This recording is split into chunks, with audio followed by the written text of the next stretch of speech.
নমস্কাৰ বন্ধুসকল, বাছুৰ জিলাৰ আজি মই বহুত দিনৰ মূৰত আপোনালোকক এটা ধুনীয়া টপিক লৈ আহিছোঁ। কাৰণ মই ব্যস্ততাৰ বাবে বহুত দিন আপোনালোকক মই ভিডিঅ' দিব পৰা নাই। আজি ব্যস্ততাৰ মাজত মই সময় দি আপোনালোকৰ কাৰণে খুব এটা ইম্পৰ্টেণ্ট টপিক লৈ আহিছোঁ।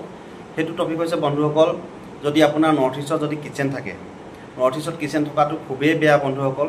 প্ৰথমতে আপোনালোকে জানি লওক, ইষ্ট আৰু নৰ্থৰ যিটো এনাৰ্জিটো লগ লাগি পেলাই য'ত মানে সংমিশ্ৰণ হৈছে, সেই জেগাখিনি কেতিয়াও কিচেন থাকিব নালাগে। এইটো একদম আপোনালোকে ভালকৈ কথাটো মনত ৰাখি লওক। তাত কিচেন থাকিলে কি হয় চাওক, নৰ্থ ইষ্টৰ যিটো এট্ৰিবিউট বা গুণ, পিচ অফ মাইণ্ড, মানে আমাৰ মাইণ্ডটো পিচ কৰি ৰখা এটা ঠাই হয় নৰ্থ ইষ্টৰ জেগাডোখৰ। তো পিচ অফ মাইণ্ড, সেইখিনি জেগাত যদি আপুনি কিচেন বনায়, কিচেন বনালে ডেইলি তাতে আমাৰ জুই লগোৱা হ'ব। জুই দিয়াৰ লগে লগে কি হ'ব, সেই জেগাখিনি উত্তেজিত কৰি পেলাব, গৰম কৰি পেলাব। গৰম কৰাৰ লগে লগে আমাৰ মাইণ্ডটো ঠাণ্ডা নাথাকিব। আপোনালোকৰ ঘৰখনৰ সদস্যৰ মাজত মিল নাথাকিব। কিবা এটা কাৰণত যদি ঘৰখনৰ সদস্য কিবা এটা ক্ষেত্ৰত কোৱা হয়, তেওঁ খঙতহে আপোনাক উত্তৰটো দিব। আৰু ঘৰখনৰ যিকোনো দিশৰ বাবে যদি অগ্নিটো উইক হৈ যায়, অগ্নিটো যদি দুৰ্বল হয়, তেতিয়াহ'লে আপোনালোকৰ ফাইনেন্সিয়েল প্ৰব্লেম হ'ব। আৰু ঘৰখনৰ মহিলা সদস্যৰ বহুত বেমাৰ পৰিব এই ক্ষেত্ৰত। গতিকে আমাৰ যিটো ফায়াৰ এলিমেণ্টটো সদায় ষ্ট্ৰং হ'ব লাগে। এতিয়া আপোনাৰ নৰ্থ ইষ্টত যিডোখৰ আমাৰ সেইডোখৰ একচুৱেলি জলতত্ত্ব জেগা, জলতত্ত্ব জেগাডোখৰত যদি আপুনি ডেইলি তাতে জুই লগায়, সেই বস্তুটো বিপৰীতধৰ্মী হৈ গ'ল, মানে ইম্বেলেঞ্চিং হৈ গ'ল। নৰ্থ ইষ্টটো ইম্বেলেঞ্চিং হৈ গ'ল। তো গতিকে নৰ্থ ইষ্টটো ইম্বেলেঞ্চ হোৱাৰ কাৰণে আপোনাৰ নানান প্ৰব্লেম হ'ব। আৰু দ্বিতীয়তে এটা কথা হ'ল বন্ধুসকল, নৰ্থ ইষ্টৰ আমাৰ দিশটো এটা পবিত্ৰ দিশ হয়।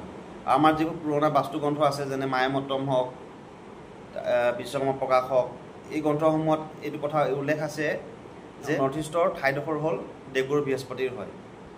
গতিকে সেইডোখৰ এডোখৰ পবিত্ৰ স্থান হয়, যিডোখৰ স্থানত আপোনাৰ পূজাৰ বাবেহে ব্যৱহাৰ কৰা হয়, পূজাৰ স্থানহে হ'ব লাগিছিলে। তো আপোনাৰ নানা ধৰণৰ নন ভেজ আইটেম বনোৱা হ'ব, মাছ মাংস আদিকে বনোৱা হ'ব।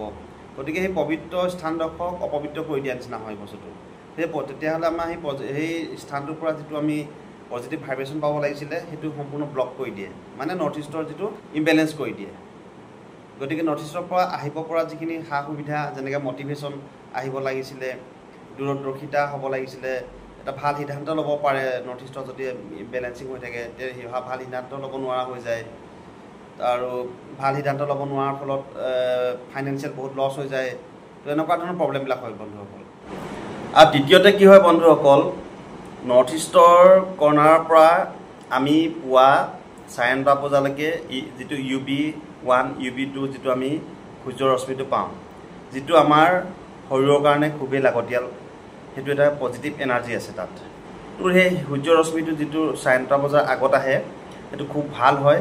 সেই সূৰ্যৰ তাপটো যেতিয়া আপুনি ঈশান কোণত যেতিয়া আপুনি বাৰ্ণাৰটো থৈ দিব বা চৌকাটো থ'ব, তো সেই ঈশান কোণৰ পৰা যিটো অহা, মানে নৰ্থ ইষ্টৰ পৰা যিটো সূৰ্যৰ ৰশ্মিটো কি কৰে, সেই বাৰ্ণাৰৰ জুইটোৱে তাৰ শক্তিটো শেষ কৰি দিয়ে, মানে সেই পজিটিভ এনাৰ্জিটো শেষ কৰি দিয়ে।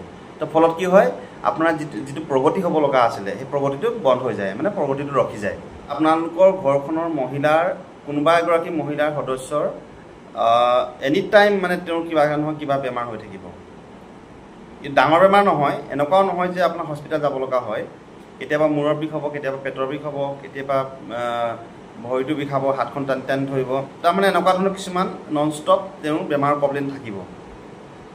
আৰু সাধাৰণতে নৰ্থ ইষ্ট কৰ্ণাৰলৈ মহিলা আহিবই নালাগে। তো এগৰাকী মহিলাই ৰাতিপুৱাৰ পৰা ৰাতিলৈকে খানা বনোৱা হয় কিচেনটোত। ডেট মিনছ তেওঁ 6 পৰা 8 ঘণ্টা সময় সেই কিচেনতে তেওঁ সময়খিনি কটালে।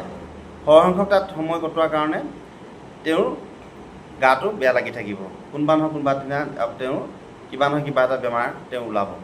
নৰ্থ ইষ্টত যদি আপোনাৰ কিচেন থাকে, আটাইতকৈ ডাঙৰ কাৰণটো হ'ল, আপোনালোকৰ ঘৰত যদি 3গৰাকী ছোৱালী আছিলে, তাৰে যিকোনো এগৰাকী তেওঁৰ পতিৰ ঘৰত গৈ, মানে শ্বশুৰবাৰীত গৈ তেওঁ অশান্তি ভুগিবলগীয়া হয়, দুখত থাকে।